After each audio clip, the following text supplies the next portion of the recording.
सोलह पहरी के मेला तू मन देखेला हो जी।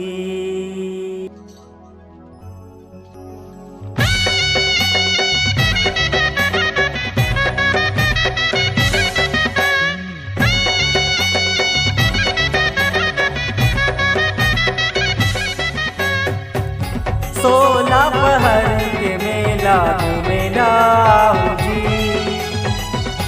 सोलह पहरी के मेला देखेला हो जी।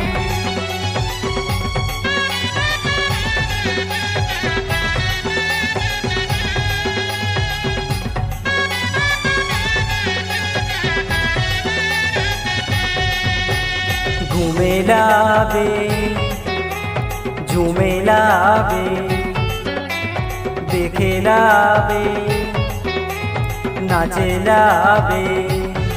सोलह पहरी के लगे हवे मेला घूमेला बे झूमेला बे देखेला बे वो। सोलह पहरी के लगे हवे मेला घूमेला बे झूमेला बे देखेला बे वो। घूमत आवे झूमत आवे घूमत आवे झूमत आवे। घूमेला आवे झूमेला आवे देखेला आवे नाचेला आवे।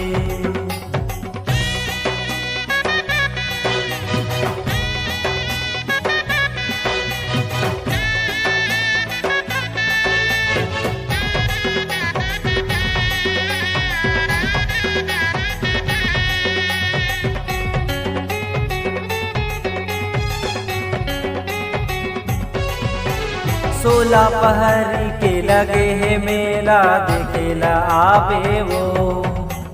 हरि भजन के जाप होवत है सुनेला आवे वो सुनेला आवे वो।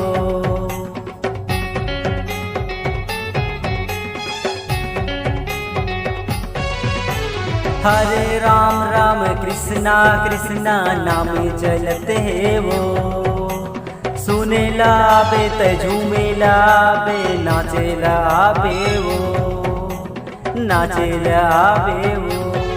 हरि भजन के गावत वो गाना सुनेला बे झूमेला बे नाचेला बे वो।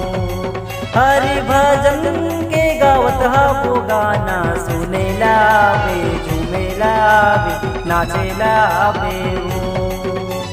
घूमत आवे झूमत आवे घूमत आवे झूमत आवे। घूमेला आवे झूमेला आवे देखेला आवे नाचेला आवे।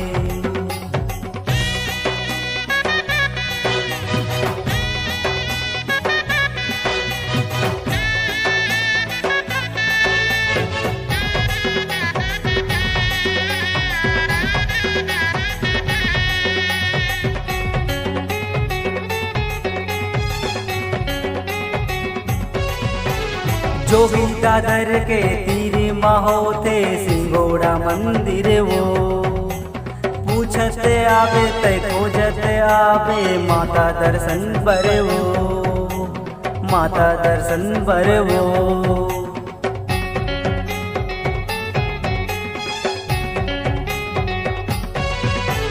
सिंगोड़ा वाली दाई के महिमा हावे सुघर वो।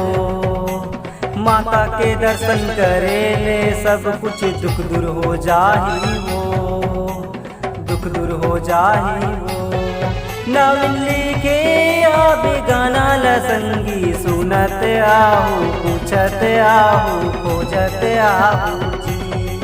नवीन लिखे आवे गाना लसंगी सुनत आहू पूछत आहू खोजत आहू जी।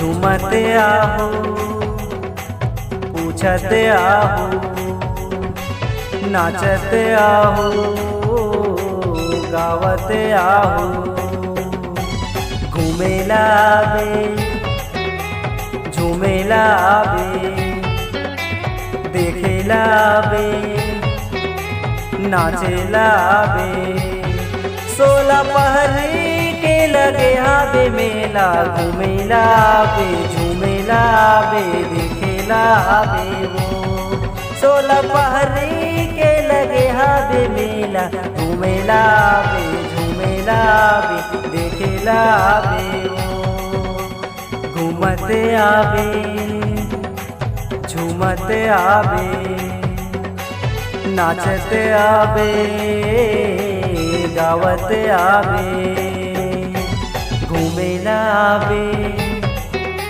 झूमेला आबे देखेला आबे नाचेला आबे।